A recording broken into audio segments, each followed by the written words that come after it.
Hey there folks, welcome to our cozy nook of tales and adventures. Today, like every episode, we're unlocking the doors of imagination to explore new worlds, meet fascinating characters, and experience unique emotions. I promise to take you on an unforgettable journey through the power of words. So get comfy, grab your favorite drink, snuggle into that perfect spot, and get ready to lose yourself in a new story. Leave the outside world behind for a while and dive with me into the depths of storytelling. If you enjoy our content and want to support the channel, consider hitting the subscribe button and giving the video a thumbs up. Now, without further ado, let's dive into today's story.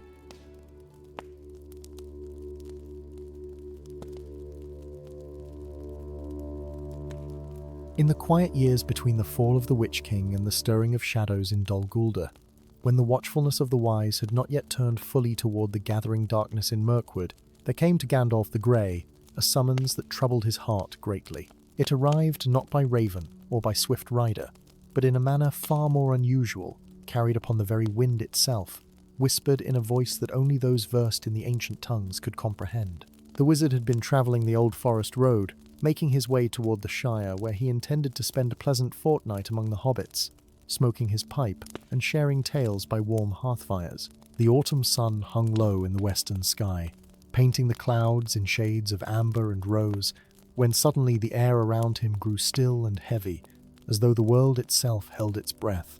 Even Shadowfax, that noble steed who feared neither orc nor warg, shifted uneasily beneath him, nostrils flaring at some presence the wizard had not yet perceived. Then came the voice, carried on a breeze that seemed to originate from no earthly direction. It spoke in Sindarin, the grey elven tongue, words that rang with urgency and ancient authority. Mithrandir, it called, using the name given to him by the elves. Mithrandir, seeker of wisdom and bearer of the flame, your counsel is needed in the northern reaches where the mountains meet the sky. The stones remember what mortal minds have forgotten, and what sleeps beneath the earth stirs once more. Gandalf reigned in Shadowfax, his grey eyes narrowing as he gazed northward toward the distant peaks of the misty mountains. The voice faded, like morning mist beneath the sun, leaving only silence and the soft rustling of leaves in its wake. For a long moment, the wizard sat motionless, his mind turning over the message like a scholar examining an ancient text. He knew well that such summons did not come without grave cause, for the winds themselves did not speak lightly, nor did they carry the voices of the careless or the foolish. With a sigh that seemed to carry the weight of long years and longer roads, Gandalf turned Shadowfax from the comfortable path toward the Shire, and set his face, instead, toward the north. The mountains there were old, older than the kingdoms of men, and perhaps even older than the memory of elves. In their deep places, secrets lay buried, some best left undisturbed, others essential to the safety and preservation of Middle-earth. The wizard could only hope that whatever had awakened in those ancient halls fell into the latter category rather than the former. As he rode through the lengthening shadows of evening, Gandalf's thoughts turned to the histories he had studied in the libraries of Rivendell and the lore he had gathered during his long wanderings across the wide world. The northern reaches of the Misty Mountains had once been home to many peoples, dwarves who delved deep for mithril and precious gems, men who built strongholds in the high passes, and even, in ages now barely remembered, elves who had loved the starlight on snow-covered peaks. But those days had passed into legend, and the mountains now stood largely empty, inhabited only by eagles in their high eyries and creatures that shunned the light of day. The road grew steeper as he climbed into the foothills, and the air took on a chill that spoke of coming winter. Shadowfax moved with sure-footed grace over stones and through narrow defiles, his breath misting in the cooling air. Night fell swiftly in these upland regions, and soon the stars emerged overhead, brilliant and clear in the thin mountain air. Gandalf recognized the ancient patterns, the same stars that had shone upon Middle-earth since before the rising of the sun, and he took comfort in their eternal presence. It was near midnight when he first glimpsed signs that others had passed this way recently. The marks were subtle, barely visible even to his keen eyes, but they were there nonetheless. Hoofprints in soft earth, carefully covered but not carefully enough. A broken branch that showed the passage of something larger than a deer. stones disturbed from their resting places and not yet settled again into the embrace of moss and lichen. Someone, or something, had travelled this path within the past few days, moving with purpose toward the higher peaks. Gandalf's grip tightened on his staff, and a faint light began to glow from its tip, barely brighter than a firefly, but sufficient to illuminate the path ahead. He had learned long ago to trust his instincts, and those instincts now whispered warnings that made the hairs on the back of his neck rise. Whatever had summoned him to these mountains, whatever knowledge the stones held that mortal minds had forgotten, it was connected to these travellers who sought to conceal their passage. The path wound ever upward, through stands of ancient pine, whose branches creaked and swayed in the night wind, across streams that tumbled down from glacial heights, their waters cold enough to numb flesh and chill bone. Dawn found Gandalf still climbing, though Shadowfax showed no signs of weariness despite the long night's journey. The wizard himself felt the weight of sleeplessness, but he pressed on, driven by a sense of urgency that grew stronger with each passing hour. As the sun crested the eastern horizon, bathing the mountainside in golden light, Gandalf emerged onto a broad plateau. Before him rose a cliff face of dark stone, shot through with veins of some crystalline substance that caught the morning light and threw it back in rainbow hues. And there, cut into the living rock, stood a doorway. It was ancient beyond reckoning, its lintel carved with runes in a script that predated even the earliest days of Khazad-dûm. The door itself had long since fallen or been removed, leaving only a dark opening that seemed to swallow the light rather than reflect it. The wizard dismounted, running his hand along the weathered stone of the doorway's frame. The runes tingled beneath his fingers, still holding some fragment of the power that had been woven into them countless ages ago. He could read their message, though the language was archaic and the meanings layered with subtle complexities that required careful interpretation. They spoke of a place of watching and remembering, a repository of knowledge meant to endure beyond the span of kingdoms and the lives of mortal races. But there was something else, something that made Gandalf's eyes narrow with concern. Recent chisel marks scarred the stone near the base of the doorway, crude and violent compared to the elegant craftsmanship of the original builders. Someone had been here, forcing their way past whatever wards and protections had once sealed this entrance. And from within the darkness beyond the threshold came a faint sound, barely audible even to his keen ears, the whisper of voices speaking in hushed, urgent tones. Gandalf stood at the threshold for a long moment, his staff held before him like a ward against the darkness. The voices within grew momentarily louder, then fell silent, as though those who spoke had suddenly become aware of his presence. The wizard's keen hearing caught the soft scrape of boot leather on stone, the rustle of fabric, the barely audible hiss of indrawn breath. Whoever lurked in the shadows beyond was preparing for confrontation, and Gandalf had no desire to stumble blindly into an ambush in unfamiliar territory. He raised his staff high, and the light at its tip blazed suddenly bright, a pure white radiance that drove back the shadows and illuminated the passage beyond the doorway. The entrance tunnel stretched perhaps 20 paces before opening into a larger chamber, its walls smooth and unmarked, save for more of the ancient runes that seemed to dance and shimmer in the starlight. But it was not the architecture that held Gandalf's attention. Rather, it was the three figures who stood frozen in the brightness, their faces showing equal measures of surprise, fear, and something else. Something that might have been shame or guilt caught in the act of trespass. They were men, or had been in their youth, though the years had weathered them into something harder and more desperate. The eldest among them, a grizzled veteran with a scar running from temple to jaw, held a pickaxe in his calloused hands. The second, younger but no less worn, clutched a leather satchel to his chest as though it contained all the treasures of Númenor. The third, barely more than a boy despite the hardness in his eyes, had drawn a sword, a poor quality blade that trembled slightly in his uncertain grip. "Well met, travellers," Gandalf said, his voice echoing strangely in the confined space. "Though I wonder at your purpose in this forgotten place, and marvel at the courage or foolishness that leads you to delve into halls that were sealed for good reason in ages past." The eldest man straightened, lowering his pickaxe but not releasing it entirely. His eyes, Gandalf noted, held neither the malice of true evil nor the vacant stare of those corrupted by dark powers. Instead, they showed the wary calculation of a survivor, someone who had learned through hard experience to trust no one and question everything. "We might ask the same of you, old man," the veteran said, his voice rough as gravel. "These mountains belong to none but the eagles and the wind. What business brings a wizard to this desolate height?" Gandalf smiled, though there was little warmth in the expression. "I was summoned," he replied simply, "called by voices older than your grandfather's grandfather to investigate a matter of some importance. And I find instead 3 men, far from any settlement or known road, breaking into a place that bears the marks of ancient protection. You will forgive me if I find this suspicious." The younger man with the satchel stepped forward, his knuckles white where they gripped the leather. "We mean no harm to anyone," he said, and his voice carried the educated accent of someone who had once known better circumstances. "We seek only what was promised to our people, what was hidden here in the days before the kingdoms fell. This place, these halls, they were built by our ancestors. What right does anyone have to deny us access to our own heritage?" "Heritage?" Gandalf repeated softly, and something in his tone made all 3 men shift uncomfortably. "Tell me, young scholar, for I see you have learning beyond the common measure. What exactly do you know of this place? What has drawn you here? And who filled your head with tales of ancient promises and hidden treasures?"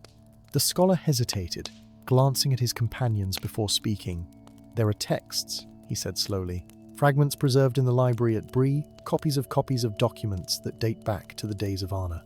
They speak of the Halls of Keeping, a place where the wise stored knowledge and artifacts deemed too dangerous or too precious for common access.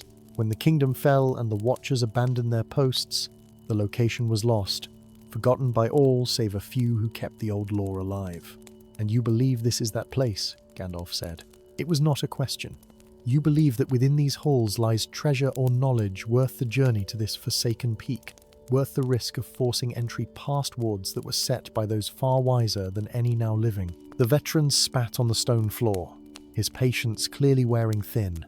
"Words and warnings," he growled. "That is all wizards ever offer. Meanwhile, my village starves through the winter, our fields cursed by some blight that no healer can cure, our children growing thin as reeds. If there is power here, knowledge that might help us, then yes, we will take the risk. What good is ancient wisdom if it serves no one?" Gandalf's expression softened slightly, and he lowered his staff so that its light grew less harsh, more gentle. "Your village," he said quietly. "Where do you hail from? And what is this blight that afflicts your lands?" The veteran's shoulders sagged, and suddenly he looked far older than his years. "A place you would not know, wizard. 3 days south and east, in a valley where the mountain streams once ran clear and the earth yielded plenty.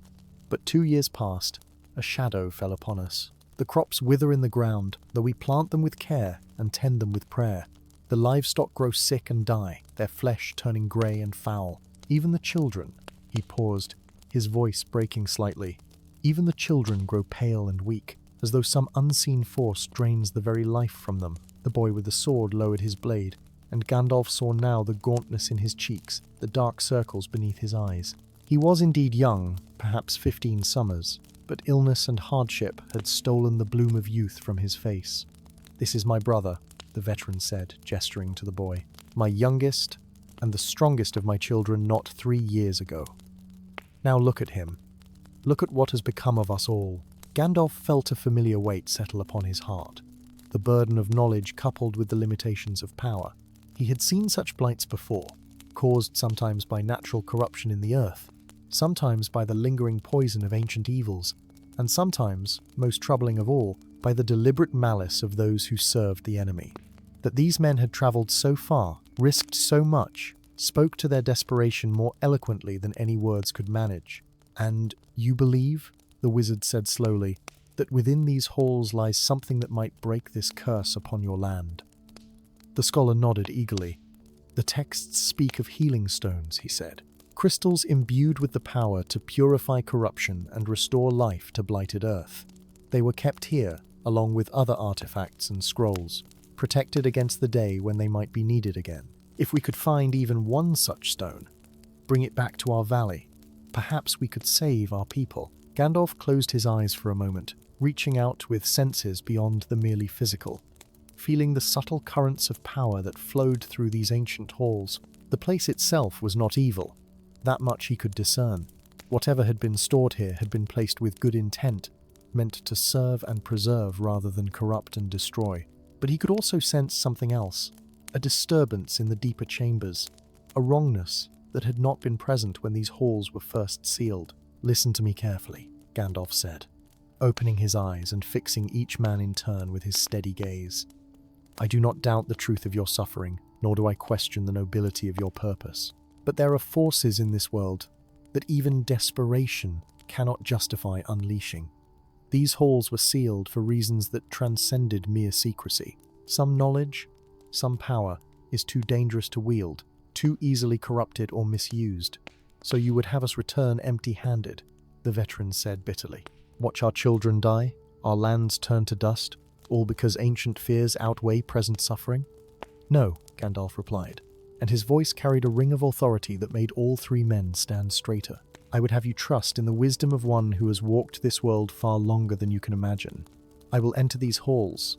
I will investigate what lies within, and if there is indeed something that might aid your village, something that can be safely removed and used without bringing greater harm, then you shall have it. But you will wait here, in the light of day, while I venture into the darkness.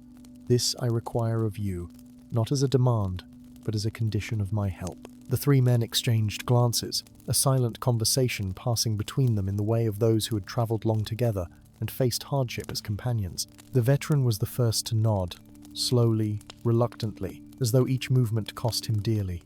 The scholar followed suit, clutching his satchel of precious texts a bit less tightly. Even the boy lowered his sword completely, sheathing it with hands that had ceased their trembling. They understood perhaps that they had been offered more than they had any right to expect, and that to refuse would be to squander their only hope. "Very well, wizard," the veteran said at last. "We will wait, though every hour of delay is an hour our people suffer. But know this, if you do not return by sunset tomorrow, we will enter these halls ourselves, whatever the consequence. We have come too far and risked too much to turn back now with nothing to show for our troubles." Gandalf inclined his head in acknowledgement. "Fair enough," he replied. "I ask only for trust and patience. Commodities I know are in short supply for desperate men. Now, tell me your names, for I would know who I serve in this endeavour, and who waits for my return." The veteran straightened his shoulders, and some of the dignity that hardship had stripped from him seemed to return. "I am Beren," he said, though not the hero of old songs, merely a farmer turned wanderer by necessity. "This is Eadric, our scholar and guide, who has led us true through many perils. And this," his voice softened as he placed a hand on the boy's shoulder, "is my son, Aldric, who insisted on accompanying us, though his strength is less than it once was." "Well met, Beren, Eadric, and Aldric," Gandalf said, committing their names to memory. "Rest now and tend to your supplies. Light a fire if you wish, for the mountain air grows cold as evening approaches.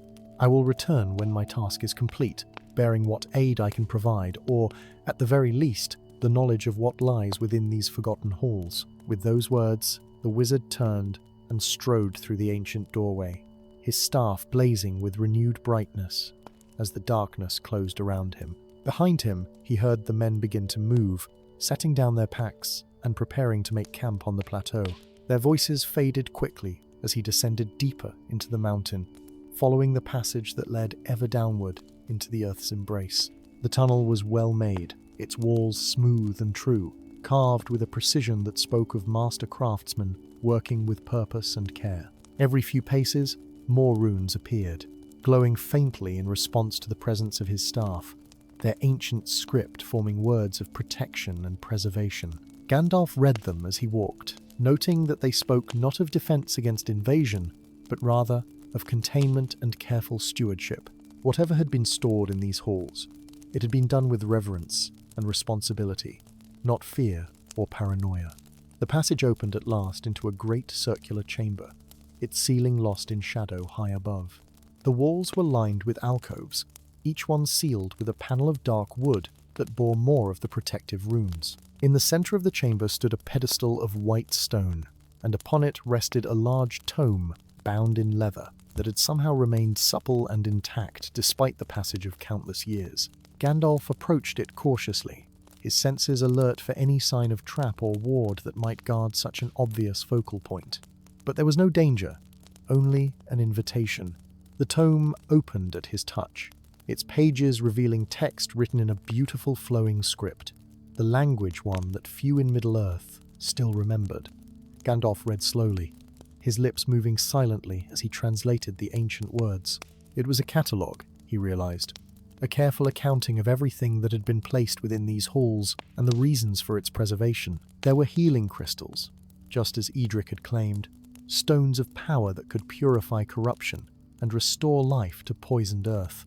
But they had not been stored here out of mere caution or desire for secrecy. Rather, the text explained, they had been removed from circulation because their power was finite, capable of healing perhaps 3 or 4 great blights before their essence was exhausted. To use them frivolously, to expend their power on lesser troubles when greater need might arise in future days, would be to waste a gift that could never be replaced. Gandalf's finger traced down the page, finding the notation that indicated where the healing stones were kept. The third alcove on the eastern wall, sealed with triple wards and marked with the sign of preservation. He turned, counting alcoves until he found the one indicated, and there he saw symbols that confirmed the catalogue's accuracy. Behind this wooden panel lay the very thing that Beren and his companions sought, the hope of salvation for their dying village. But the wizard did not immediately move to open the alcove. Something else had caught his attention, a subtle wrongness in the air that he had first sensed outside, but could now identify with greater certainty. The chamber itself was clean, untouched by the decay that usually accompanied such long abandonment. Yet there was a disturbance, a ripple in the fabric of protection that had been woven through these halls. Something had been tampered with, and not recently by the 3 men who waited above, but longer ago, perhaps months or even years past. Gandalf moved around the perimeter of the chamber, examining each alcove in turn. Most remained perfectly sealed, their wards intact, and their contents undisturbed. But 2, he discovered, had been opened. The wooden panels had been carefully removed and then replaced, but not by the original builders. The runes that should have glowed with power when his staff drew near remained dark and lifeless, their magic spent or bypassed by someone who possessed knowledge of such ancient working. The wizard's concern deepened as he consulted the catalogue to learn what had been stored in these violated alcoves. The first had contained scrolls of healing lore, precious certainly, but not inherently dangerous if they fell into the wrong hands. But the second, his jaw tightened as he read the description. The second had held something far more troubling, a stone of binding, a device crafted in the Elder Days to contain and neutralize malevolent influences. Such stones were powerful tools, but they were also dangerous, for what they contained could never be truly destroyed, only held in check by the stone's power. And if someone had removed such a stone, if they had broken the binding without understanding the forces they were unleashing, it might explain a great deal. It might explain, for instance, a blight that struck a village without natural cause, a corruption that spread through earth and flesh alike, draining life and vitality with inexorable persistence. The very symptoms that Beren had described matched what one might expect if a malevolent influence, long imprisoned, had been suddenly freed to work its will upon the world. Gandalf stood in the center of the chamber, his mind racing through possibilities and implications. If his suspicion was correct, then simply giving Beren one of the healing stones would not solve the problem, merely treat the symptoms while the true disease continued to spread. What was needed was to find the stolen binding stone, to discover who had taken it and for what purpose, and ultimately to either restore the binding or find some other means of neutralizing the released malevolence. But that would take time, perhaps weeks or months of investigation and pursuit. And meanwhile, Beren's village suffered, children grew weaker, and hope died a little more with each passing day. The wizard found himself facing a dilemma that had no easy answer, the choice between immediate relief and lasting solution, between saving those who suffered now and preventing greater suffering yet to come. He thought of young Aldric, wasting away despite his youth and vigor, remembered the desperation in Beren's voice, and the scholarly determination in Eadric's eyes. These were good men, driven to desperate measures by circumstances beyond their control. They deserved help, deserved hope. Yet Gandalf also knew that the healing stones were irreplaceable, that to use one now might mean having none available when even greater need arose. And if the source of the blight was not addressed, if the freed malevolence continued its work, then one stone would not be enough. The village might be saved temporarily, only to face renewed corruption once the stone's power was exhausted. The wizard closed his eyes, reaching deep within himself for guidance, for the wisdom that had been granted to him when he first came to Middle-earth in the guise of an old man. He was here to help the free peoples, to kindle hope in dark times, and provide aid where it was most needed. But he was also here to shepherd precious resources, to ensure that the tools and knowledge of ages past were not squandered through ignorance or used unwisely in moments of panic. At last, he opened his eyes. Decision made. He would take one of the healing stones for Beren, but he would also tell him the truth about its limitations and about the greater danger that lurked behind their village's suffering. And then, once the immediate crisis was addressed, he would pursue the trail of whoever had stolen the binding stone, following it wherever it might lead until he could undo the harm that had been done. Gandalf approached the alcove containing the healing stones and began the careful work of dismantling the wards that protected it. The magic was old but well crafted, and it took all his skill and knowledge to unweave the protections without destroying them entirely. The work of unmaking the wards required patience and precision, qualities that Gandalf possessed in abundance, but which chafed against the urgency of the moment. Each layer of protection had been woven with specific purpose, designed to resist not brute force, but careful manipulation. The original builders had understood that any thief clever enough to penetrate this deep into the halls would likely possess some knowledge of magical workings, and so they had created defenses that rewarded wisdom and punished haste. Gandalf's fingers traced patterns in the air before the sealed alcove, speaking words in languages that had not been heard in Middle-earth for thousands of years. The runes on the wooden panel began to glow, first faintly, then with increasing brightness, as each successive ward recognized the authority of one who served the same powers that had first blessed their creation. One by one, the protections fell away, not broken but temporarily suspended, acknowledging the wizard's right to access what lay within. At last, with a soft click that seemed loud in the profound silence of the chamber, the panel swung open. Within the alcove, resting on shelves of polished stone, were 3 crystals. Each was roughly the size of a man's fist, translucent as clear water but shot through with veins of pale blue light that pulsed with a rhythm like a slow heartbeat. Even from a distance, Gandalf could feel the power emanating from them, a clean and wholesome energy that spoke of healing and renewal, of life triumphant over decay. He reached out carefully, his hand hovering over the crystals as he considered which to take. They appeared identical, but long experience had taught him that appearances often deceived. Closing his eyes, he extended his awareness beyond mere sight, feeling for the subtle differences that distinguished one from another. The leftmost crystal thrummed with slightly greater power, its essence more concentrated. The rightmost seemed younger somehow, as though it had been created more recently than its fellows. But the center crystal, that one called to him with a quiet certainty, its power balanced and stable, neither too fierce nor too gentle. He lifted it from its resting place, cradling it in both hands like a precious bird.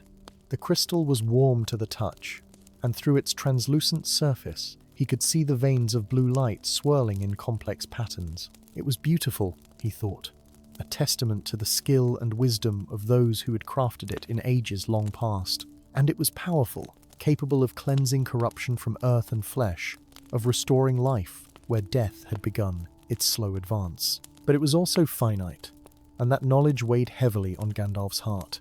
Once used, the crystal's power would be depleted, its light extinguished like a candle burned down to nothing. There would be no replacing it, no way to restore what was spent. Every healing it performed would draw upon a reservoir that could never be refilled, and when that reservoir was empty, the crystal would become nothing more than a pretty stone, beautiful but powerless. Gandalf carefully wrapped the crystal in a cloth from his robes, securing it in an inner pocket where it would be protected from casual harm. Then he turned his attention to the alcove that had been violated, the one that should have contained the binding stone. Moving closer, he examined the opening with meticulous care, looking for any clue that might reveal the identity of the thief or the time of the theft. The wooden panel had been removed skillfully, he noted, not smashed or splintered, but carefully detached from its frame. The wards had been bypassed rather than broken, suggesting someone with considerable knowledge of ancient magical workings. That narrowed the field of possible culprits significantly. Few in Middle-earth possessed such learning, and fewer still would have known of this place's existence or the treasures it contained. Gandalf found traces of the thief's passage, marks so subtle that only eyes trained to such observation would notice them. A fingerprint in dust that should not have been there, left by someone whose hands were smaller than a man's but larger than a hobbit's. A single dark hair caught on a rough edge of stone, long and straight. Neither the coarse hair of dwarves nor the fine silk of elves. And something else, a faint residual scent that lingered despite the passage of time, the smell of herbs and oils mixed in a combination he recognized. A woman then, or perhaps a youth, not yet fully grown.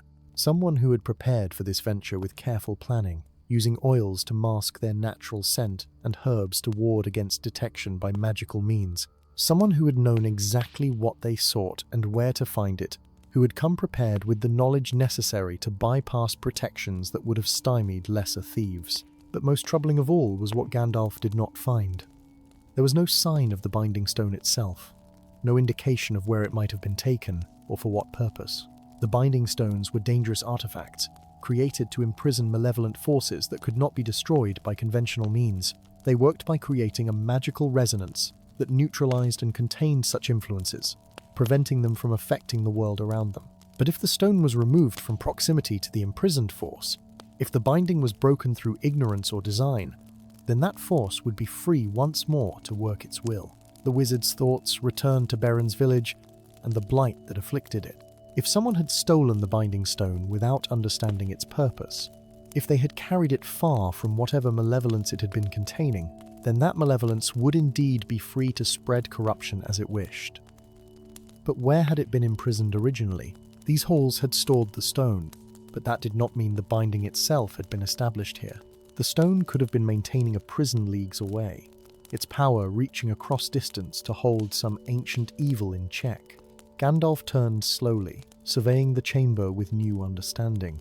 This place was a repository, a library of dangerous knowledge and powerful artifacts. But it was also, in its way, a key to mysteries scattered across Middle-earth. The catalogue on the central pedestal would contain information about where each artifact had been used, what purpose it had served before being sealed away for safekeeping. If he could find the entry for the binding stone, he might learn the location of the prison it had maintained. He returned to the Great Tome, flipping through its pages with renewed purpose. The entries were organized chronologically, he discovered, beginning with the oldest artifacts and progressing forward through the ages. Near the end of the book, perhaps 3 or 4 centuries past if he judged correctly by the style of script and the paper's condition, he found what he sought. The entry for the binding stone was longer than most, filling nearly 2 full pages with careful explanation. Gandalf read it with growing concern, his worst fears confirmed and exceeded by what the text revealed. The stone had been created in the late years of Arnor, during the dark days when the Witch King of Angmar had stretched forth his hand against the northern kingdoms. A great evil had been awakened in those times, not by the Witch King himself, but by one of his servants, a sorcerer who had delved too deeply into forbidden lore. This sorcerer had attempted to summon and bind a creature from beyond the circles of the world, a spirit of pure malevolence that fed upon fear and despair. But the summoning had gone wrong, as such workings often did, and the sorcerer had lost control of what he called forth. The creature, neither fully present nor entirely banished, had become trapped in a state between worlds, able to influence but not to act directly. It had begun to spread corruption through the land around its prison, blighting crops and causing sickness, driving men to madness and animals to savage fury. The wise of Arnor had crafted the binding stone to contain this influence, to neutralize the creature's power and prevent it from completing its emergence into Middle-earth. They had succeeded, barely, at great cost in lives and strength. The creature remained in its half-state, imprisoned but not destroyed, held in check by the binding stone's power, and the stone itself had been placed here in the halls of keeping, where it would be safe and its power would continue to reach across the leagues to maintain the prison. But now the stone was gone, and the prison with it. The creature would be free once more to spread its corruption, and unless the binding was restored, or the creature somehow destroyed, that corruption would spread ever wider. Beren's village was only the beginning, the first place to fall under the shadow of this ancient evil. If nothing was done, if the creature's influence continued to grow, then entire regions might be afflicted, hundreds or thousands of people suffering the same slow wasting that young Aldric now endured. The text provided coordinates for the prison's location, written in an archaic system that required translation into modern reckoning. Gandalf pulled a scrap of parchment from his robes and began to calculate, comparing the ancient measurements to his own knowledge of the geography of northern Middle-earth. The prison, he determined at last, lay approximately 30 leagues to the southwest, in a region of barren hills and twisted valleys that men now avoided out of instinct, if not knowledge of its history. 30 leagues was not an impossible journey, but neither was it a trivial one. It would take days to reach the prison, and more days still to determine what could be done about the freed malevolence. Meanwhile, Beren and his companions waited above, their patience measured in hours rather than days, and their village suffered with each moment that passed. Gandalf closed the catalogue with gentle reverence, his mind already working through the problems before him. He would give Beren the healing crystal, that much was certain. The village needed immediate help, and the crystal could provide it. But he would also need to explain the larger situation, to make clear that the crystal was a temporary solution to a problem that required more permanent resolution. And then he would need to pursue the thief, to discover who had taken the binding stone and why, and ultimately to restore the prison or find some other means of containing the creature's malevolence. The wizard spent another hour in the chamber, copying portions of the catalogue into his own notes, and examining the remaining sealed alcoves to ensure that nothing else had been disturbed. Satisfied at last that the other artifacts remained secure, he carefully restored the wards on the healing crystal alcove, weaving the protections back into place with the same patience he had used to dismantle them. The remaining 2 crystals would be safe here, preserved against future need, ready to serve when no other hope remained. As he worked, Gandalf found his thoughts turning to the thief who had violated these halls. The evidence suggested someone with considerable knowledge and skill, someone who had known exactly what they sought and possessed the means to obtain it. But had they understood what they were taking? Did they realize that by removing the binding stone, they were freeing an ancient malevolence to prey upon the innocent? Or had they been seeking the stone for some other purpose entirely, ignorant of its true function? The distinction mattered greatly. If the theft had been deliberate, undertaken with full knowledge of its consequences, then they faced an enemy of considerable cunning and malice. But if it had been done in ignorance, by someone who had seen only a valuable magical artifact without understanding its purpose, then there might yet be a chance to reason with the thief, to convince them to return what they had taken before more harm was done. Gandalf gathered his staff and made his way back through the passage toward the surface, his mind still churning through possibilities and plans. The light of late afternoon greeted him as he emerged from the mountain's depths, and he found Beren, Eadric, and Aldric exactly where he had left them. They had made a small camp on the plateau, and a fire burned merrily in a ring of stones, over which hung a pot of some simple stew. The 3 men leaped to their feet at his appearance, hope and anxiety warring on their faces. Beren stepped forward, his weathered hands clenched at his sides as though to keep them from trembling. "Well, wizard," he said, his voice rough with tension, "what news do you bring? Have you found what might help us? Or do we return to our village bearing only more disappointment?" Gandalf moved to the fire, grateful for its warmth after the chill of the mountain's interior. "Sit," he said, gesturing for the men to resume their places. "What I have to tell you requires some explanation, and it is best heard in comfort rather than standing at attention like soldiers awaiting orders." Once they were seated, Gandalf drew forth the wrapped crystal from his robes. He unwrapped it slowly, letting the fading daylight catch the veins of blue light within its translucent depths. The men gasped collectively at the sight, their eyes widening with wonder and renewed hope. Even young Aldric, whose face had been set in lines of pain and weariness, seemed to brighten at the sight of the beautiful stone. "This," Gandalf said quietly, "is what your text spoke of. A healing crystal, crafted in ages past by those who possessed knowledge, now largely forgotten. Its power can cleanse corruption from earth and flesh, restore life where death has begun its advance. It will save your village, of that I am certain." Beren reached out as though to take the crystal, but Gandalf held up a restraining hand. "Before I give this to you," the wizard continued, "you must understand what it is and what it is not. This stone's power is finite. Once used, it will be spent, its light extinguished forever. There are only 2 others like it in all of Middle-earth, and they are needed against the possibility of even greater calamities. Do you understand? This is not a tool to be used lightly or often. It is a last resort, a final hope when all else has failed. We understand, Eadric said softly, and we are grateful beyond measure that you deem our need worthy of such a precious gift. Gandalf nodded slowly. Your need is indeed worthy, he said. But there is more you must know, and it is this knowledge that troubles me most. The blight that afflicts your village is not a natural occurrence, nor is it merely bad fortune or cursed soil. It is the work of a malevolent intelligence, an ancient evil that was imprisoned long ago and has recently been freed through the ignorance or malice of a thief. The wizard went on to explain what he had discovered in the halls below, speaking of the binding stone and the creature it had held in check, and of the prison that had been maintained across the centuries until someone disturbed the delicate balance. As he spoke, he watched the men's faces shift from hope to fear to grim determination. They understood, he saw with approval, that they faced not merely a problem but an enemy, one that would continue to threaten their people even after the crystal had done its healing work. So even with this crystal, Beren said slowly, we are not truly saved. The creature will still be out there, still spreading its corruption. What we heal today, it may blight again tomorrow. Not immediately, Gandalf replied. The crystal's power will establish a ward around your village, a protection that will hold for a time, perhaps years if fortune favors you. But you are correct that it is not a permanent solution.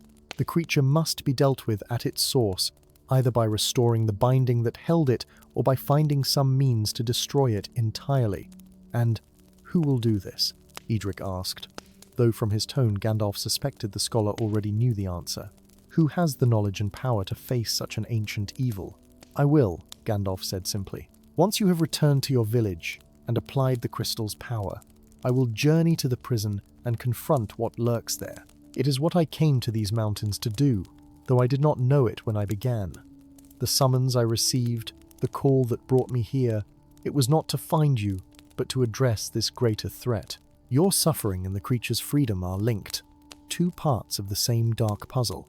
Then let us not delay, Beren said, rising to his feet with renewed energy. We will leave at first light, make what speed we can back to our village. The sooner the crystal does its work, the sooner you can turn your attention to this creature. Gandalf held up the crystal, letting its light paint their faces in shades of blue. Before you go, he said, you must learn how to use this properly. The crystal's power is great, but it requires proper application to be fully effective. Listen carefully, for I will not be there to guide you when the moment comes. He spent the next hour instructing them in the ritual that would activate the crystal's healing properties, explaining how it must be placed at the exact center of the affected area and surrounded by a circle of stones, gathered from running water. Specific words had to be spoken, not in the common tongue but in an older language that Gandalf taught them phonetically, making them repeat the phrases until they could recite them without error. The ritual must be performed at dawn, he explained, when the sun's first light touched the crystal, for its power was fundamentally aligned with life and growth, with the forces that drove back darkness and cold. Eadric, with his scholar's memory, proved quickest to learn the ritual, but even Beren and young Aldric managed to memorize the essential elements. When Gandalf was satisfied that they understood the process and could execute it without his presence, he finally placed the crystal in Beren's calloused hands, watching as the farmer's fingers closed carefully around it. Guard it well, the wizard said softly. The fate of your people rests within that stone, and the power it holds is irreplaceable. When you have used it, and your village is healed, bury the spent crystal in the earth from which you gathered the circle stones. Though its power will be gone, it deserves to rest in a place of honor, not to be discarded like common refuse. It will be as you say, Beren promised, his voice thick with emotion. We will honor this gift, wizard, and the wisdom you have shared with us. Our children, and our children's children, will remember this day, and the name of Gandalf the Grey will be spoken with reverence in our halls. The wizard waved away the praise with an embarrassed gesture. Save your gratitude until the work is done, he said, and pray that my own task proves as successful as yours is likely to be. The creature I must face is old and cunning, and I do not yet know the full extent of its power or the nature of its intentions. As evening deepened into night, they sat together around the fire. sharing the simple stew and talking of many things. Beren spoke of his village as it had been before the blight, describing festivals and harvests, the laughter of children, and the satisfaction of honest labor. Eadric discussed his research, the texts he had studied, and the clues that had led them to these mountains. Even young Aldric contributed, his voice soft but steady, as he remembered better days when strength had filled his limbs and hope had been as natural as breathing. Dawn came cold and clear to the mountain plateau, the sun painting the peaks in shades of rose and gold.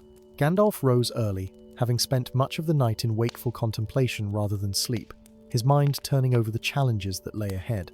He found Beren already awake, sitting by the rekindled fire, and staring at the wrapped crystal that rested in his lap like a sleeping child. "I barely slept," the farmer admitted when Gandalf joined him. "Every time I closed my eyes, I saw my village as it might be again, fields green with growing crops, children running and laughing without that terrible weariness in their eyes. My son," his voice caught slightly, "my son strong and whole as he was meant to be. The hope of it kept me awake more surely than any fear." "Hope is a powerful thing," Gandalf said quietly, accepting a cup of herb tea that Beren had brewed. "But remember what I told you. The crystal will heal what is broken, but it cannot prevent future harm if the source of corruption remains unchecked. When your village is restored, set watchers on the borders. If the blight begins to return, send word to Rivendell, or to any of the wise you can reach. Do not wait until the situation becomes desperate again." Beren nodded solemnly. "We will do as you counsel. And what of you, wizard? You go now to face this creature alone?" "Not entirely alone," Gandalf replied with a slight smile. "I have my staff, my wits, and the knowledge of ages to draw upon, and I carry with me something more valuable than any weapon, the memory of why such creatures must be opposed. Your son's face, the suffering of your people, these will remind me what is at stake should I falter or lose heart." Within the hour, the three men had gathered their belongings and prepared to depart. Eadric carefully recited the ritual one final time, his scholar's precision ensuring that every word was correct. Aldric, looking somehow younger in the morning light, offered Gandalf a shy smile of gratitude. And Beren, gruff farmer that he was, surprised the wizard by pulling him into a brief, fierce embrace. "May the road rise to meet you, Gandalf the Grey," Beren said, his voice rough with emotion, "and may you return victorious from whatever darkness awaits. Our prayers go with you." Gandalf watched them descend the mountain path, three small figures growing smaller still against the vast landscape until they vanished around a distant bend. Then he turned to Shadowfax, who had spent the night grazing on what sparse vegetation the plateau offered. The great horse regarded him with intelligent eyes, and Gandalf would have sworn he saw understanding there, perhaps even sympathy for the task that lay ahead. "Come, my friend," the wizard said, mounting smoothly. "We have a longer and darker road to travel, and I fear what we will find at its end." The journey southwest took Gandalf through changing terrain, from the high peaks with their clean, cold air down into foothills where autumn had painted the trees in brilliant colors. For the first day, the land seemed normal, untouched by any shadow. Farmers worked their fields, children played by roadside streams, and the few travelers he encountered greeted him with friendly nods or curious glances at his staff and robes. But as he progressed deeper into the region where the ancient texts had placed the prison, subtle changes became apparent. The colors seemed somehow muted, as though viewed through dirty glass. The songs of birds grew less frequent, and their melodies took on melancholy tones. Even the sunlight, though still bright enough, seemed to carry less warmth than it should for the season. By the second day, Gandalf began to see more obvious signs of corruption. A farmstead stood abandoned, its fields choked with weeds that grew in sickly, twisted patterns. A forest through which the road passed held trees whose leaves had turned not to the honest brown and gold of autumn, but to shades of grey and sickly yellow. When he stopped to examine them more closely, he found the bark spotted with dark growths that looked almost like old bruises on flesh. The few people he encountered now were wary, their eyes haunted by fears they could not name. An old woman tending a garden fled at his approach, despite his gentle words of greeting. A hunter tracking game through the woods warned him to turn back, speaking of bad luck and ill omens that plagued these hills. When Gandalf pressed for details, the hunter would only shake his head and hurry away. as though even speaking of the darkness might draw its attention. On the third day, Gandalf found the first direct evidence of the creature's influence. A small village, not unlike Beren's by the description he had been given, lay in ruins. The buildings still stood, but their inhabitants had fled, leaving behind possessions and livestock. The animals that remained were in a pitiful state, too weak to flee, or perhaps too far gone to care. Gandalf tried to help what he could, releasing those that might still survive in the wild and ending the suffering of those too far gone to save. In the village square, he found scratched into the dirt a desperate message, written in a hand that had trembled with fear or weakness. It read simply, "The dreams. Cannot bear the dreams. Going north to the river." The date scratched below the message was nearly 2 months old. "The dreams," Gandalf murmured, studying the message with troubled eyes. So the creature works through sleep, as well as waking corruption. It feeds on fear and despair, spreading its influence through the vulnerable minds of those who slumber. This revelation added new urgency to his mission.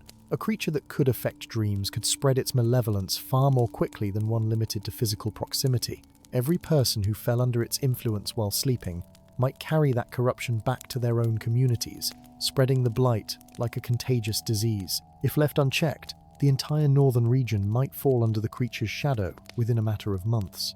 Gandalf pressed on, following the coordinates he had copied from the ancient catalogue. The land grew progressively more desolate as he approached the prison's location. Grass gave way to bare earth. Trees stood as skeletal silhouettes against the grey sky, and even the stones seemed to crumble more easily than they should, as though the very substance of the world was weakening under the creature's influence. On the afternoon of the fourth day, he crested a ridge and saw before him a valley that made him draw in a sharp breath. It was as though all the life had been drained from the land, leaving only a wasteland of ash and shadow.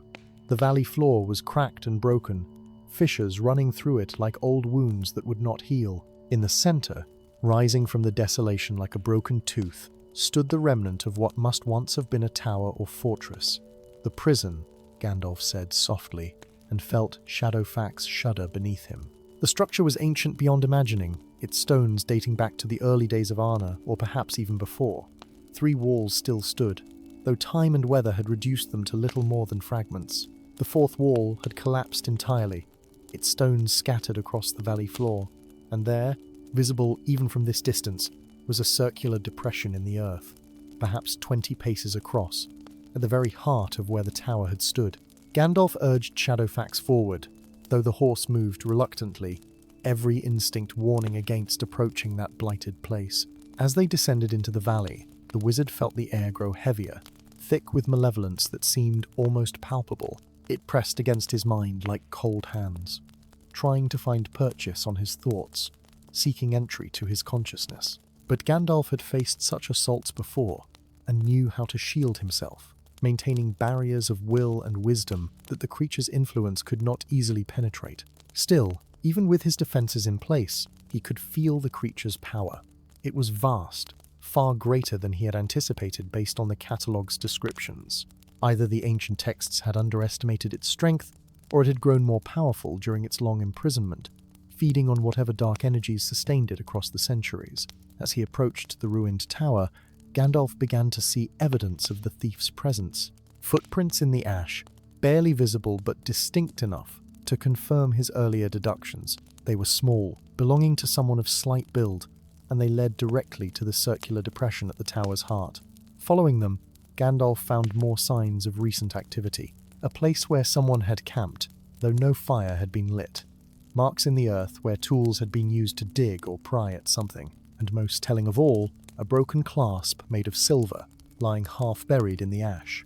Gandalf picked up the clasp, examining it closely. The workmanship was fine, though not ancient. The design incorporated symbols he recognized, marks used by those who studied the healing arts. His suspicion began to coalesce into certainty. The thief had been seeking a cure, he realized. They had come here searching for something to help someone, perhaps suffering from illness or injury that conventional healing could not address.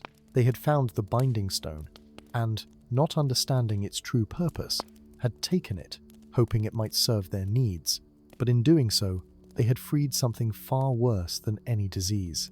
The creature that had been imprisoned here for centuries now spread its corruption across the land. and the thief, wherever they had gone with the stone, had carried away the only means of restoring the binding that held it in check. Gandalf stood at the edge of the circular depression, looking down into its shadowed depths. The prison itself had been here, he understood now, not in some distant location, but directly beneath this tower. The binding stone had maintained a field that kept the creature contained, prevented it from fully manifesting in the physical world. But with the stone removed, the creature had begun to emerge, though the process was gradual, taking weeks or months rather than happening all at once. Even now, he could sense it down there in the darkness, aware of his presence, regarding him with an alien intelligence that held no warmth or mercy. It had not yet fully escaped its prison, but it was close, perhaps only days or weeks away from completing its emergence. And once that happened, once it walked freely in Middle-earth again, the devastation it could cause would be immeasurable. Gandalf stood at the edge of the depression for a long time, gathering his strength and preparing his mind for what must come next. He could not allow the creature to complete its emergence, that much was certain, but without the binding stone, his options were severely limited. He could not recreate such an artifact, for the knowledge of its making had been lost even before he came to Middle-earth in his current form, and he dared not attempt to destroy the creature outright, for beings of its nature were notoriously difficult to unmake, and the attempt might only succeed in hastening its full manifestation. No, what he needed was to find a way to slow the creature's emergence, to buy time to locate the thief and recover the binding stone. If he could restore the binding, even temporarily, it might be enough to force the creature back into its prison where it could be dealt with more permanently.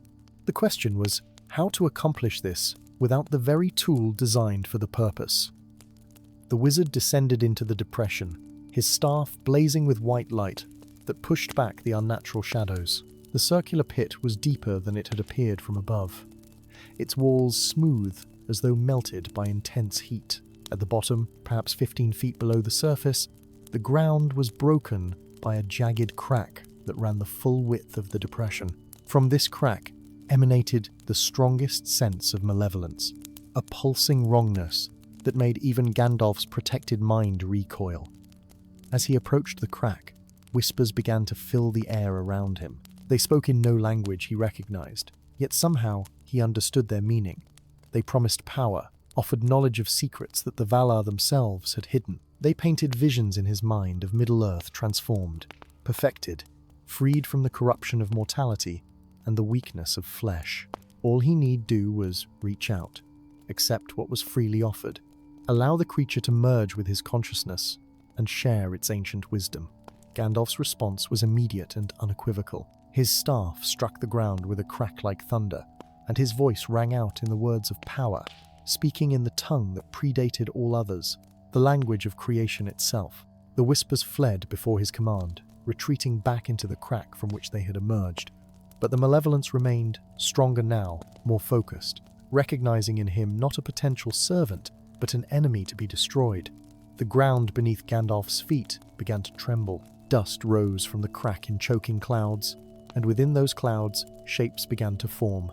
They were suggestion rather than substance, hints of claws and teeth, of eyes that held only hunger and malice. The creature was attempting to manifest, to give itself form enough to strike at him directly. It was a desperate gambit, Gandalf realized, for each moment it spent in partial manifestation drew upon reserves of power it could ill afford to waste. But it was also terrifyingly effective, for even these half-formed projections carried enough strength to rend flesh and shatter bone. The wizard raised his staff high, calling upon the power that had been granted to him when he first accepted his mission in Middle-earth. Light blazed from the staff's tip, pure and clean, driving back the shadowy forms that sought to overwhelm him. But with each projection he destroyed, two more seemed to take its place. The creature was drawing on the ambient corruption it had spread across the region, using the fear and despair of those it had afflicted as fuel for its assault. Gandalf realized he was fighting a battle he could not win through force alone. The creature had grown too strong, fed too well on the suffering it had caused. If he continued this direct confrontation, his strength would eventually fail, and the creature would be free to complete its emergence unhindered. He needed a different approach, one that relied on cunning rather than raw power. With a final burst of light that momentarily cleared the air of all shadow, Gandalf ceased his assault and instead planted his staff firmly in the ground. He began to speak, not in the language of command, but in the older, gentler tongue of understanding. He spoke of the creature's nature, naming it not as an enemy, but as a thing that had been twisted from its original purpose. For all creatures, even those called from beyond the circles of the world, had been shaped by the music that gave form to creation, and that music could be remembered, recalled, perhaps even restored. The assault faltered, the shadowy forms pausing in their advance, as though confused by this unexpected tactic.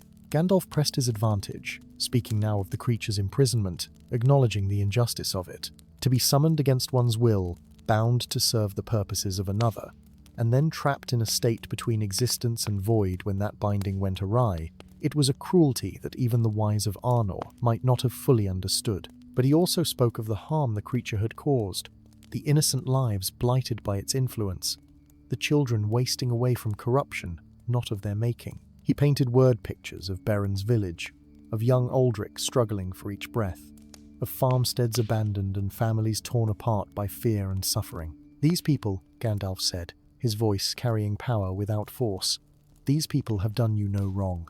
They know nothing of your imprisonment or the sorcerer who first summoned you, yet they suffer for sins not their own, paying the price for ancient mistakes. From the crack in the earth came a sound that might have been laughter, or might have been weeping, a raw expression of emotion too complex for simple human understanding. Words formed in Gandalf's mind, not whispered seductions this time, but genuine communication, tinged with bitterness and ancient rage. Why should I care for their suffering, the creature asked, when my own suffering spans centuries? Why should I show mercy to those whose kind showed me none? Because, Gandalf replied softly, mercy is not something earned, but freely given. Because in choosing compassion over vengeance, you might yet redeem something of what was taken from you. Because there is another way, a path that leads neither to continued imprisonment nor to the spreading of your pain across the land. The shadows stilled completely now, and Gandalf felt the full weight of the creature's attention focused upon him. What way is this, wizard? It asked, and the tone carried genuine curiosity beneath the suspicion. What would you offer me that I could not take by force once I complete my emergence? I offer you truth, Gandalf said. The binding stone that held you, the artifact that maintained your prison, it has been stolen. Even now, someone carries it far from this place, unaware of its purpose or the harm done by its removal. If you continue your present course, if you spread your corruption and complete your emergence, you will be hunted. The wise will unite against you, and though you are powerful, you cannot stand against all of Middle-earth arrayed in opposition. Your freedom will be brief, your vengeance incomplete. And what alternative would you propose? The creature asked. That I return meekly to my prison and wait for another 1,000 years? No, Gandalf said. I propose a bargain. Cease your corruption, draw back the blight you have spread, and give me time to find the one who stole the binding stone. When I have recovered it, I will not use it to imprison you again. Instead, I will help you return to the place from which you were first summoned, restore you to your proper realm beyond the circles of the world. You will be free, truly free, to exist as you were meant to exist, not trapped between states, but whole and unbound. The silence that followed was profound, broken only by the whisper of wind across the blighted valley. Gandalf waited, knowing that he had played his only remaining card, offered the one thing that might appeal to a being whose existence had been defined by imprisonment and incomplete manifestation. If the creature rejected his bargain, if it chose vengeance over freedom, then he would have no choice but to fight until his strength failed or until reinforcements arrived from Rivendell or other bastions of wisdom. Either way, many would suffer before the matter was resolved. At last, the creature spoke again, and this time its words carried a weight of decision. You are either very wise or very foolish, Mithrandir, it said, using the elven name for him. Perhaps both, in the manner of your kind. Very well, I will accept your bargain, but with conditions of my own. I will halt the spread of my influence and draw back some of what I have already released, enough to ease the suffering of those most afflicted. But I cannot reverse all that has been done, for corruption once released takes on a life of its own. Gandalf nodded slowly. That is understood and acceptable. What else do you require?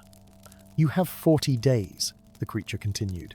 In that time, you must find the binding stone and return with it to this place. If you succeed, I will trust in your word, and allow you to help me return to my proper realm. If you fail, if you attempt to use the stone against me, or if 40 days pass without your return, then I will complete my emergence and take my vengeance upon all who stand in my path. This is my offer, wizard. Accept it, or face me now, and let fate decide which of us shall prevail."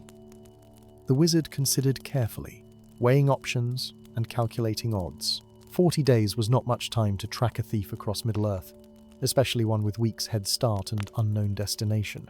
But it was better than the alternative, better than facing the creature in direct combat or allowing its corruption to spread unchecked while he pursued the stone. And there was something in the creature's tone, beneath the bitterness and rage, that suggested it genuinely desired freedom more than vengeance. That was a hope he could work with, a foundation upon which understanding might be built. "I accept your terms," Gandalf said formally. 40 days to find the binding stone and return with it. And in exchange, you will cease spreading corruption and draw back what you can of the blight already released." The agreement settled upon them like a physical weight, binding wizard and creature in a pact that neither could break without consequence. Gandalf felt the shift in the air, a subtle relaxation of the oppressive malevolence that had permeated the valley. The creature was already fulfilling its part of the bargain, drawing back tendrils of corruption that had spread like roots through the surrounding lands. It would not be complete. The damage already done would take time to heal naturally, but the active spreading of blight would cease, and those most afflicted would find relief. "Remember your promise, wizard," the creature said, its voice fading as it retreated deeper into its prison. 40 days. Not 41, not 40 and a handful of hours. When the 40th dawn breaks over this valley, I will know whether you have kept faith with me or not. You shall have no cause to doubt me," Gandalf replied. But he spoke to empty air, for the creature had withdrawn completely, settling back into its half-state of existence to wait and conserve its strength. Only the faintest whisper of its presence remained, a reminder of what lurked in the depth should the bargain be broken. Gandalf climbed from the depression, his legs surprisingly weary from the confrontation. Negotiating with such a being had required strength of a different kind than physical combat, a constant vigilance of mind and spirit that left him feeling drained. But there was no time for rest, not with the count of days already begun. 40 days seemed generous until one considered the vastness of Middle-earth and the countless places a thief might hide. He returned to Shadowfax, who waited at the valley's edge, and the great horse whinnied softly in greeting. The animal seemed to sense that the immediate danger had passed, though his eyes still rolled nervously toward the ruined tower. Gandalf stroked his neck soothingly, murmuring words of comfort in the tongue of horses, a language he had learned long ago from Rohan's riders. "Now comes the true challenge, my friend," he said, mounting with a grace that belied his apparent age. "We must become hunters, following a trail grown cold by weeks of passing. But where to begin? That is the question that weighs most heavily upon me." The logical starting point was the ruined tower itself, specifically the area where the thief had camped and worked to extract the binding stone. Gandalf returned there on foot, leaving Shadowfax to graze on what sparse vegetation remained at the valley's edge. He searched methodically, examining every inch of ground where the footprints led, looking for anything that might provide a clue to the thief's identity or destination. The silver clasp he had found earlier proved more informative upon closer examination. The symbols incorporated into its design were indeed associated with healing arts, but they were worked in a style specific to a particular tradition, one practiced primarily in the regions south and west of the Misty Mountains. This narrowed the field considerably. The thief was likely someone trained in healing, possibly an apprentice or journeyman rather than a master, given the relatively simple construction of the clasp. Further searching revealed more subtle clues. A scrap of cloth caught on a sharp stone, its weave and dye suggesting manufacture in one of the towns along the Great East Road. A few strands of horsehair, black as midnight, indicating the thief had ridden rather than walked. And most telling of all, marks in the ash where the binding stone had been placed after its removal from the tower. Marks that suggested the thief had tried several times to activate or use the stone before giving up and wrapping it for transport. This last detail troubled Gandalf greatly. If the thief had been attempting to use the binding stone, they might have inadvertently damaged it or disrupted its enchantments. The stones were delicate artifacts, their power maintained through careful balance of forces. Improper handling could render them useless or, worse still, cause them to malfunction in unpredictable ways. He could only hope that the stone remained intact, its power undiminished, ready to be deployed when he finally recovered it. The direction of the thief's departure was easier to determine. The footprints and horse tracks led eastward out of the valley, following what had once been a road, but was now little more than a suggestion of pathway through the blighted landscape. Gandalf followed this trail for several leagues, noting how it grew progressively easier to track as he left the corrupted region behind. The thief had not been attempting to hide their passage once clear of the valley, suggesting either confidence that they would not be pursued or simple ignorance of what they had done. By late afternoon, Gandalf had tracked the trail to a small stream where the thief had stopped to water their horse and refill water skins. Here he found evidence of a camp, hastily made but revealing in its details. The remains of a small fire, carefully banked to minimize smoke. A circle of stones arranged in a pattern that suggested someone familiar with warding spells, though the wards themselves were simple, meant to discourage curious animals rather than deter serious threats. And pressed into soft mud near the stream's edge, a clear boot print that confirmed his earlier deductions about the thief's size and build. But it was something else that caught his attention, a deliberate marking carved into a tree near the campsite. It was a symbol, one he recognized from his travels among the healers and herb women of the northern regions. A sign indicating direction and distance, used by those who traveled between settlements offering their services. The carving pointed southeast and bore 3 notches, suggesting a destination 3 days' journey in that direction. Gandalf's eyes narrowed as he studied the marking. Either the thief was supremely confident of not being followed, leaving such obvious signs of their passage, or they wanted to be followed, perhaps even sought help without knowing how to ask for it. The latter possibility intrigued him, for it suggested the thief might not be the villain he had initially assumed, but rather someone caught up in circumstances beyond their understanding. He pressed on, following the markers when he could find them, relying on his own tracking skills when the trail grew faint.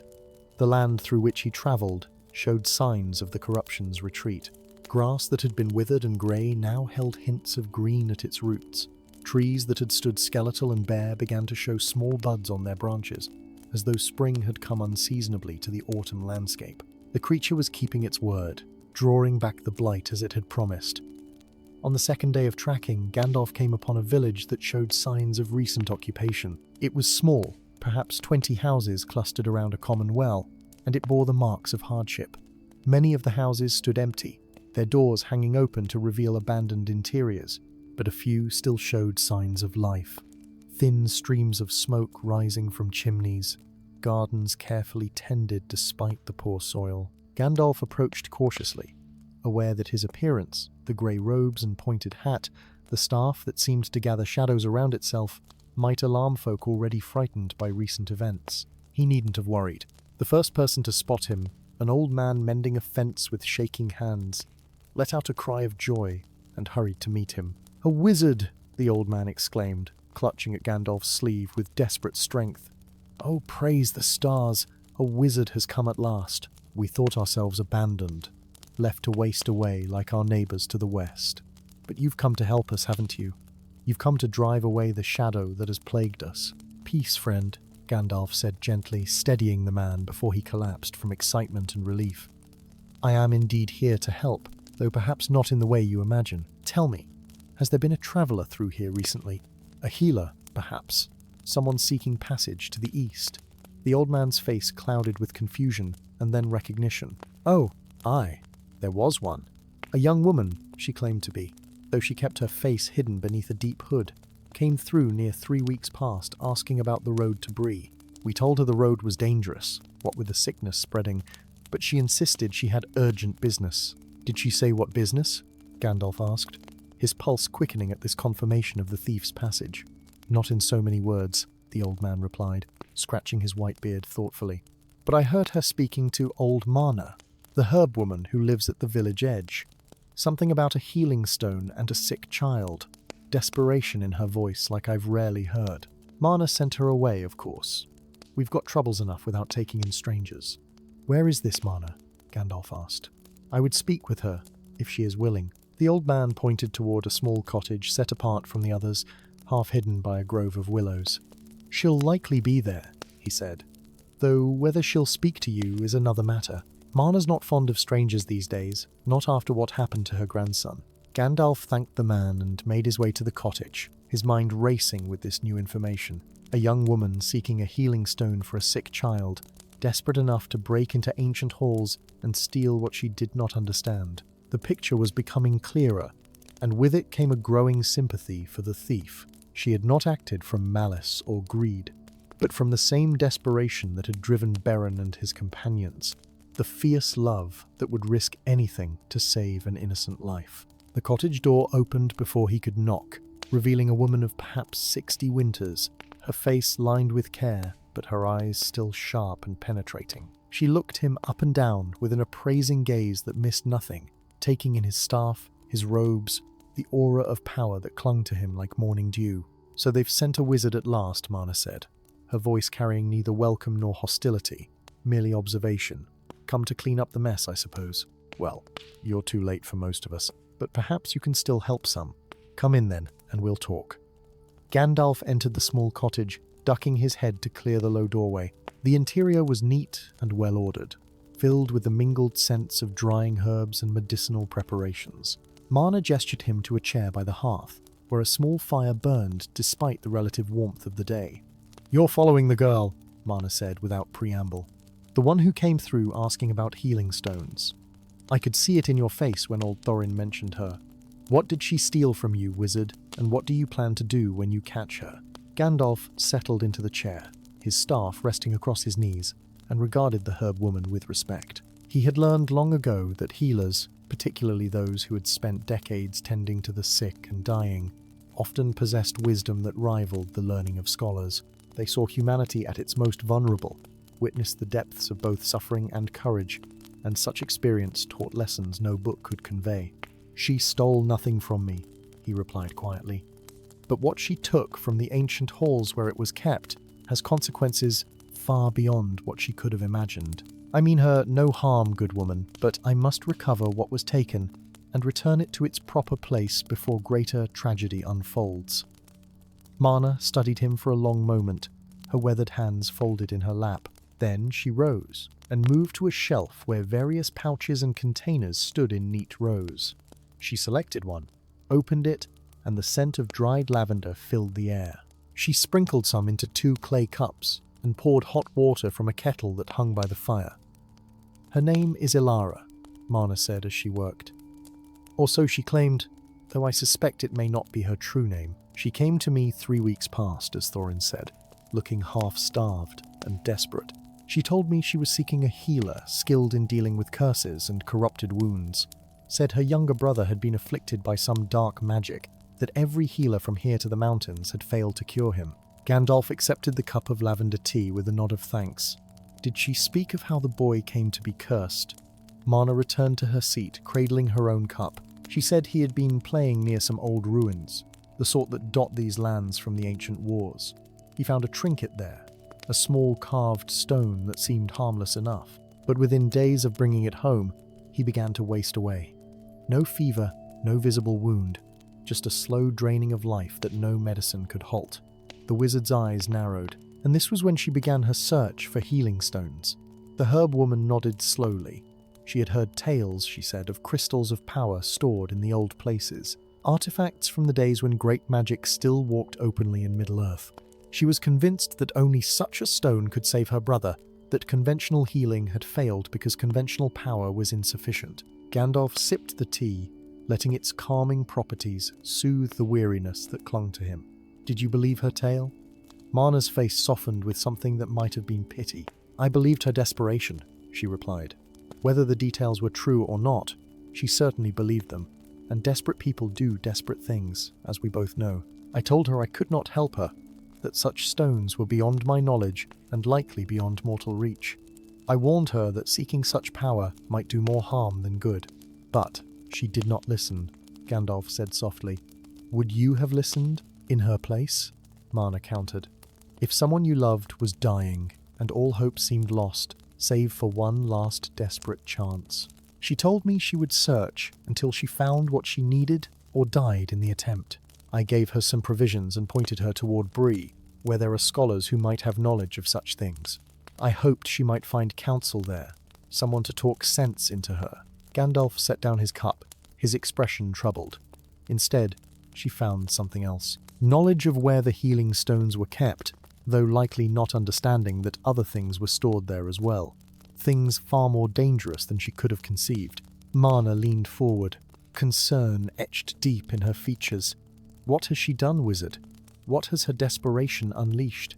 And so Gandalf told her, speaking quietly of the binding stone and the creature it had imprisoned, of the corruption that had spread when the stone was removed, of the villagers afflicted, and the lives endangered by an act born of love, but executed in ignorance. Marna listened without interruption, her face growing paler with each revelation. Sweet stars above, she breathed when he finished. That poor, foolish girl. She meant only to save one child, and instead has brought suffering to hundreds. She could not have known, Gandalf said gently. The knowledge of what was stored in those halls was lost long ago.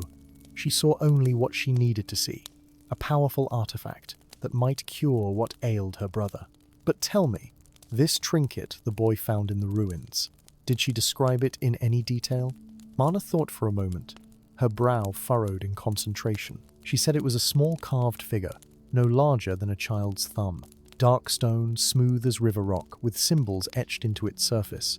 The boy had been fascinated by it, carried it everywhere, refused to let it out of his sight. And that was when the wasting began. Gandalf felt a chill run through him that had nothing to do with the temperature of the room. The description matched objects he had encountered before, remnants of the ancient wars that sometimes surfaced in old battlefields and ruined fortresses.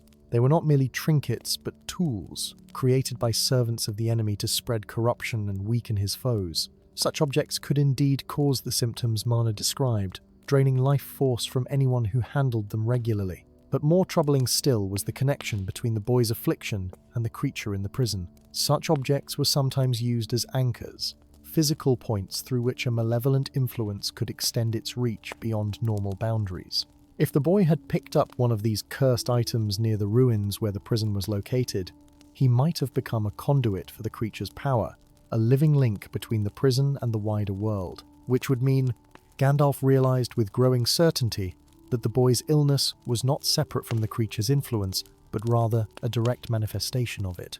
And Alara, in taking the binding stone away from the prison, had not only freed the creature to spread corruption more widely, but had also taken away the very thing that might have severed its connection to her brother. The stone she carried, believing it to be a healing artifact, was actually the instrument of both the boy's affliction and its potential cure. I must find her quickly, Gandalf said, rising from his chair. Every day that passes allows the corruption to deepen its hold, both on her brother and on the lands around the prison. Did she say where she was going after Bree? Marna shook her head. She spoke of returning home once she found what she sought, but she did not say where home was, only that it lay in the east, beyond the great forest.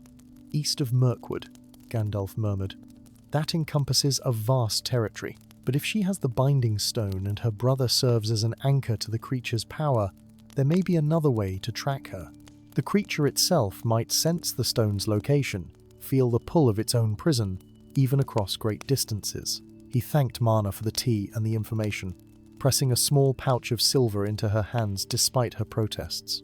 For your grandson, he said gently. Buy him something to ease his passing or to celebrate his recovery, whichever fate decrees. The corruption is being drawn back even now, and those who have suffered may yet find relief. The herb woman clutched the silver, tears glinting in her eyes. Bring her back safely if you can, wizard, she said. Foolish she may have been, but her heart was in the right place. The world needs more folk who love that fiercely, even if their love leads them astray.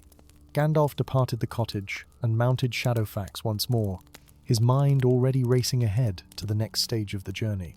Bree was 5 days' hard ride to the southeast, perhaps longer given the condition of the roads, and the need to stop for supplies and information. But he could not afford to waste time following every twist and turn of Alara's path. He needed to anticipate her movements, to think as she would think. If he were a desperate young woman carrying an artifact she believed could save her dying brother, where would he go? Not back to Bree, certainly, for she had already been there, and presumably found whatever information had led her to the mountain halls, she would be heading home, traveling as swiftly as fear and hope could drive her. And if home lay east of Mirkwood, there were only so many routes a single rider could take. The Old Forest Road was the most direct path, cutting through the Great Forest and emerging on its eastern edge. But it was also dangerous, haunted by spiders and other creatures, that made it impassable to any but the most well-armed companies. More likely, she would take the northern route, skirting the forest's edge and crossing into the eastern lands via the safer, if longer, path through the Vale. Gandalf urged Shadowfax to greater speed, and the great horse responded as he always did, his hooves drumming a swift rhythm on the hard-packed earth. The wizard had perhaps 35 days remaining of his 40-day bargain with the creature. 35 days to find Alara, explain what she had truly taken, and convince her to return with him to the prison where the binding could be restored. And if he failed, if the 40 days passed without his return, the creature would complete its emergence and take its vengeance on a world that had imprisoned it. All the suffering he had witnessed, all the corruption and blight, would seem as nothing compared to what a fully manifested creature of such power could accomplish. As he rode through the lengthening shadows of afternoon, Gandalf found himself thinking of young Aldric, of Alara's brother, whom he had never met, of all the children caught in the web of ancient evils and modern desperation. They were innocent, every one of them, paying the price for mistakes made generations or centuries before their birth.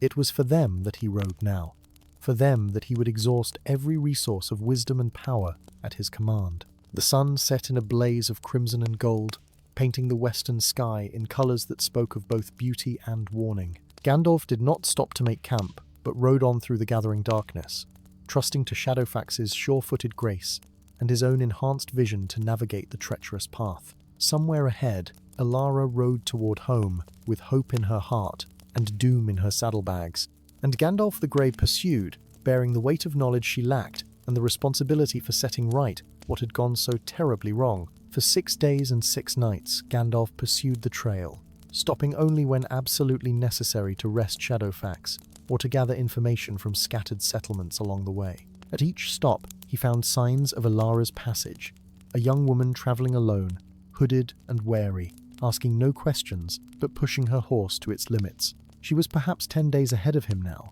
but the gap was closing as exhaustion began to slow her pace. On the 7th day, as dawn broke pale and cold over the foothills that marked the northern edge of Mirkwood, Gandalf finally caught sight of his quarry. She was perhaps a league ahead, a small figure on a tired horse, following a narrow trail that wound between stands of ancient pine.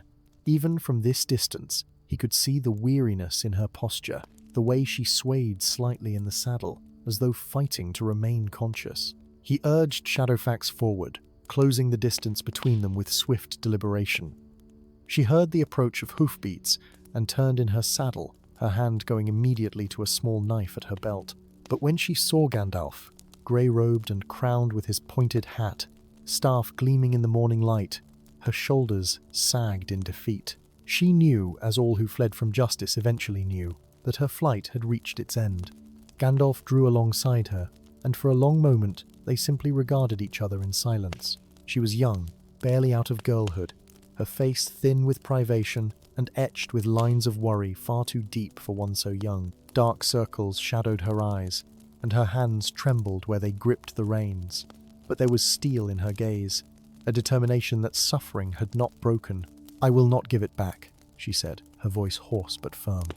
"Whatever you think you know, whatever you believe about the stone I carry, my brother needs it more. He is dying, wizard, wasting away day by day.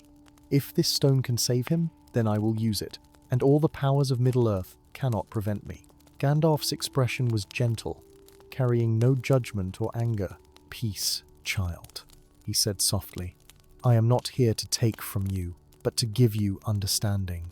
The stone you carry, it is not what you believe it to be. It cannot heal your brother through the means you imagine. But I think, if you will hear me out, that together we might yet save him and prevent the suffering your actions have inadvertently caused." She stared at him, suspicion and hope warring in her features. "What do you mean?" she asked finally.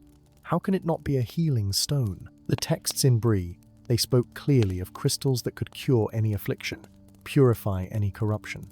There are such crystals, Gandalf replied, and they do indeed possess healing properties. But the stone you took from the mountain halls is something different. It is a binding stone, created not to heal, but to imprison. Specifically, it was made to contain a malevolent creature that threatened these lands centuries ago. By removing it from its place, you freed that creature to spread corruption once more. He saw the color drain from her face, watched as understanding and horror dawned in her eyes. "No," she whispered. "No, I never meant to harm anyone. I only wanted to save my brother." "I know," Gandalf said gently. "But tell me, child, when did your brother first fall ill? And more importantly, how did his affliction begin?" Through tears that now streamed freely down her cheeks, Ilara told him the tale. How her brother, a boy of 8 summers named Theran, had been playing near ancient ruins that lay in the hills beyond their village. How he had found a small carved figure that fascinated him beyond all reason. How within days of bringing it home, he had begun to waste away, growing weaker and paler with each passing hour. And how no healer, no herb woman, no wise elder could find a cure for what ailed him. Gandalf listened with growing certainty, recognizing in her description the workings of the very creature he had bargained with. The carved figure Theran had found was exactly what he had suspected, an anchor through which the creature's influence could extend beyond its prison. The boy had become a living conduit for its corruption, and the binding stone, far from being his salvation through healing power, was actually the key to severing that connection. "Listen to me carefully," Gandalf said when she had finished. "Your brother's affliction and the stone you carry are intimately connected, but not in the way you imagined. The creature that the stone once imprisoned, it reached out through the carved figure your brother found. He became a channel for its power, a way for it to touch the world despite its imprisonment. When you removed the binding stone, you freed the creature, but you also took away the very instrument that might break its hold on Theran." "But how?" Ilara asked desperately. "If the stone binds evil, how can it heal my brother?" "Because," Gandalf explained patiently, "when we return the stone to its proper place and restore the binding, the creature will be forced to withdraw all its extended influences. Every connection it has forged, every tendril of power it has sent forth, will be drawn back into its prison, including the connection to your brother. The moment the binding is restored, Theran will be freed from the creature's hold." She stared at him, comprehension warring with disbelief. "You want me to return the stone? To go back to that terrible place and put back what I took? But that will take weeks, and my brother may not have weeks left. That is why we must hurry," Gandalf said. "And why I must tell you something else. Something that will strain your trust, but which I swear upon, all I hold sacred, is true. I have made a bargain with the creature. Promise to help it return to its proper realm beyond the circles of the world. In exchange, it has ceased spreading corruption and agreed to wait 40 days for my return. We have 28 days remaining.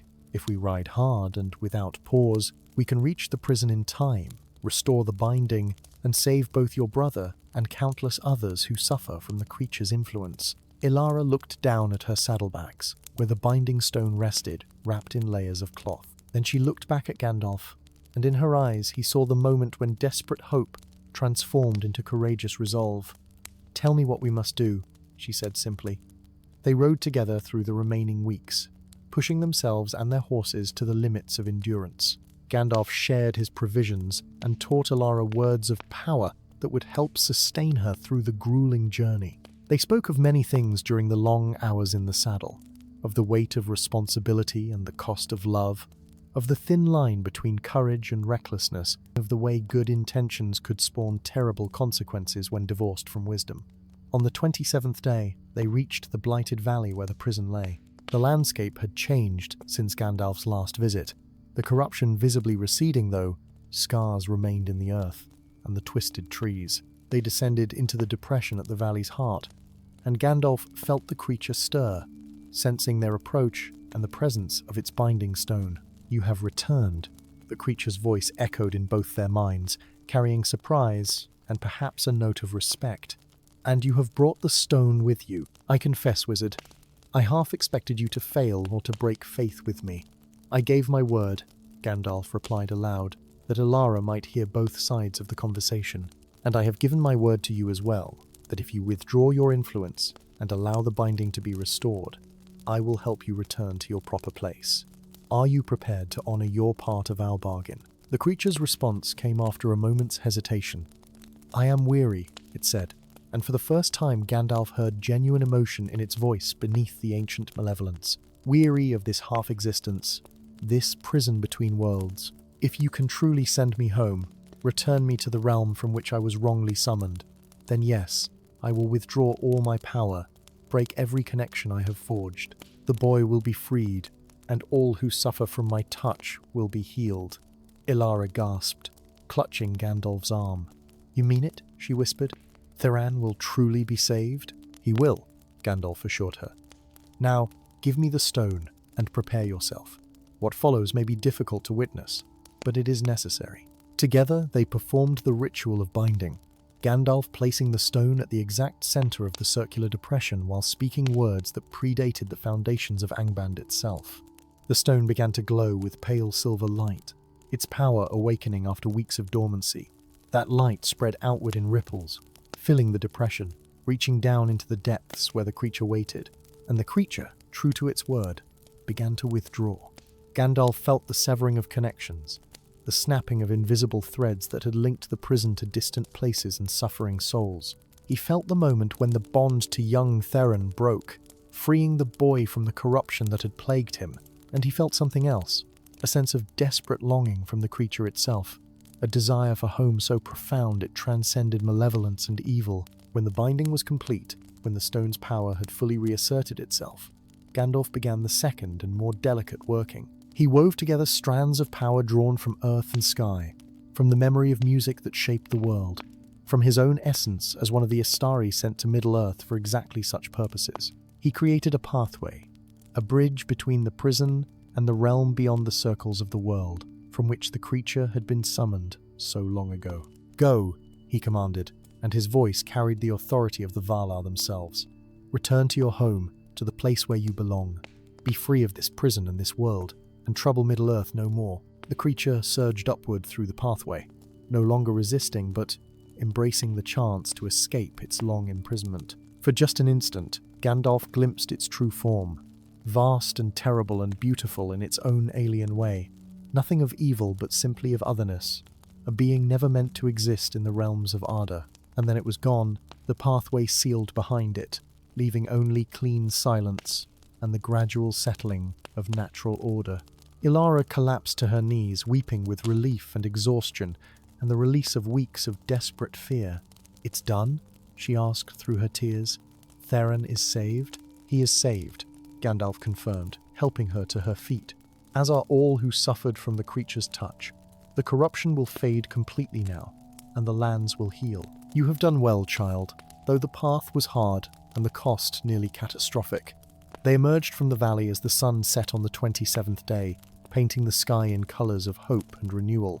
Gandalf escorted Ilara back to her village, riding beside her as she raced through the final leagues to reach her brother's side. And when they arrived, they found Theran sitting up in bed, colour returned to his cheeks and strength renewed in his limbs, asking for food and wondering why everyone was crying and laughing at once. The wizard stayed only long enough to ensure all was well, to speak with the village elders about what had transpired, and to warn them against disturbing ancient places where forgotten powers might still reside. Then, as the first stars emerged in the darkening sky, he mounted Shadowfax once more, and turned his face toward new roads and new challenges. For such was the way of Gandalf the Grey in those days, between the great wars, walking the paths of Middle-earth, kindling hope where despair had taken root, and reminding all who would listen that wisdom and compassion together could overcome even the darkest of legacies from ages past. And though his name would be remembered for greater deeds in the years to come, those who had been saved by his intervention in the matter of the Binding Stone would tell their children and grandchildren of the wizard who had turned tragedy to triumph through patience, understanding, and the courage to bargain with darkness itself. Thus ends the tale of Gandalf and the creature imprisoned between worlds. A story of mistakes made and corrected, of love that drove one to desperate measures, and of wisdom that found hope where others saw only despair.